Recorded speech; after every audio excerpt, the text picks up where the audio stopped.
Honorable Chief Minister and Honorable Deputy Chief Minister Wan.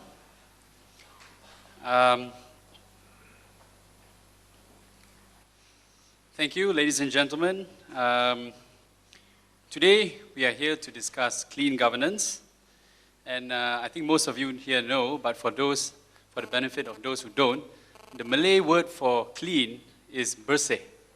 And when you say bersih in Malaysia, you know, for everyone, one name in particular will spring to mind in one face. Our speaker here today is probably the most recognizable lady in Malaysia. She's a distinguished and eminent Malaysian lawyer, a staunch advocate of human rights and the rule of law. She was the president of the Malaysian Bar from 2007 to 2009. In 2009, she was the recipient of the US Secretary of State's International Women of Courage Award. In 2011, she was awarded an honorary Doctor of Laws from the University of Exeter, as well as the Chevalier of the French Order of the Légion d'Honneur for work in human rights. She is currently the co-chairperson of Bersih 2.0, a civil society movement for free and fair elections. So she is the head of the Yellow Shirt movement in Malaysia.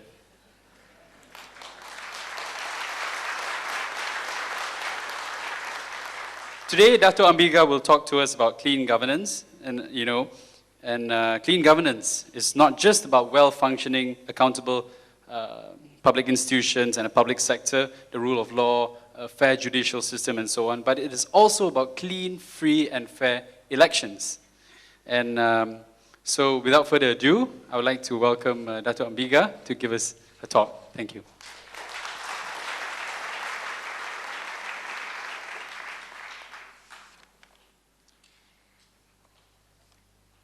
Thank you very much, Zaril. Honorable Chief Minister, Honorable Deputy Chief Minister, distinguished guests from overseas, ladies and gentlemen. The topic for today is clean governance essential for the advancement of democracy? When I saw that topic, I thought, well, I need about 2 minutes to answer that question, and then I can sit down, because the answer is clearly yes, of course. But I had to dwell on it a little further, because I think we need to understand whether because there are many views about democracy. Certainly in Malaysia you have views that we should have a controlled democracy, or less of a democracy than the Western democracy, etc., etc. So we need to delve into that to see whether it is inextricably connected with the question of governance.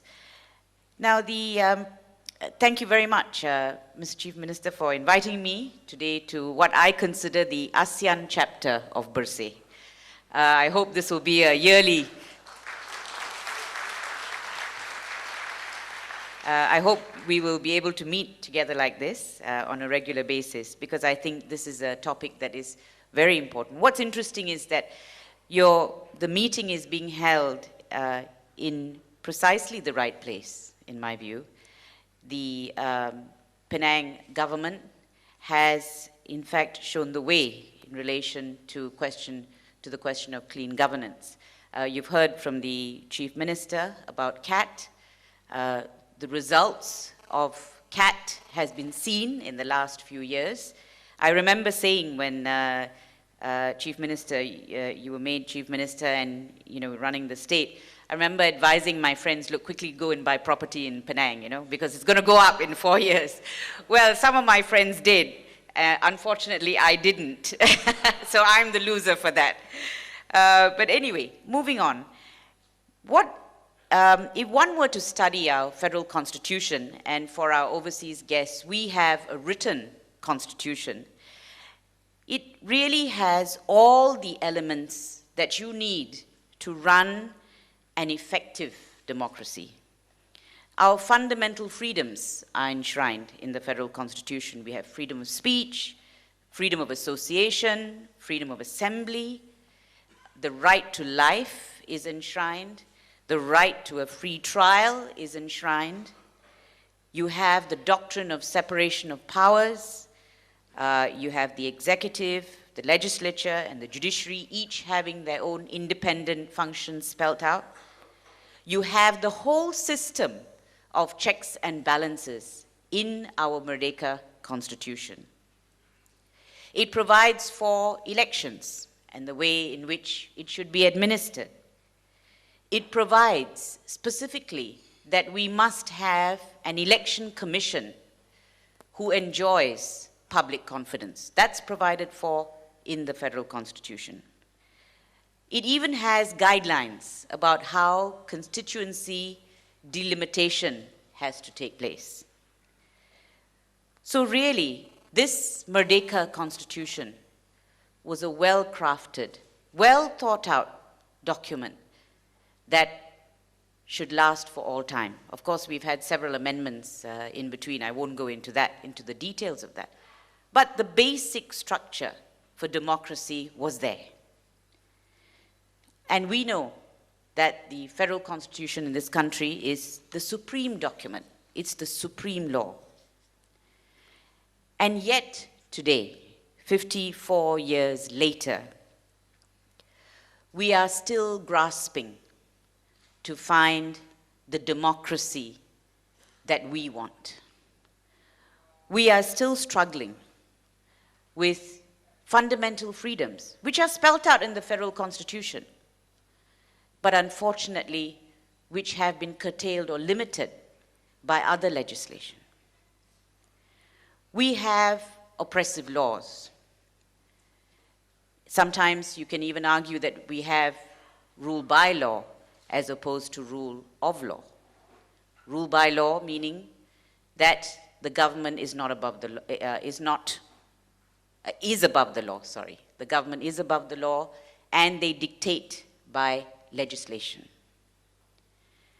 So we also have instances of, or many instances of abuse of power. We have, unfortunately, rampant corruption. So how did all this happen, despite the fact that we have a solid structure in place under our Federal Constitution? Well, it only goes to show you that the Constitution and the laws are only as good as the people who administer them. Because ultimately, that's what it's about. If people who are administering the law don't uphold its spirit, or the spirit of the rule of law, because you can have oppressive laws. By the way, having oppressive laws like the ISA, which was recently repealed, is not upholding the rule of law. People mistake that and say, but that's the law, so we have to follow it. No. If the law is oppressive or unfair, that is not an upholding of the rule of law. That is actually rule by law, where you control your people by passing oppressive laws. We've had the Internal Security Act, which was a preventive detention legislation. To the credit of the government, they repealed it recently, very recently, because there was so much opposition against it. But they've replaced it, unfortunately, with another piece of legislation that just does not go far enough to provide the safeguards that we desire in such a legislation.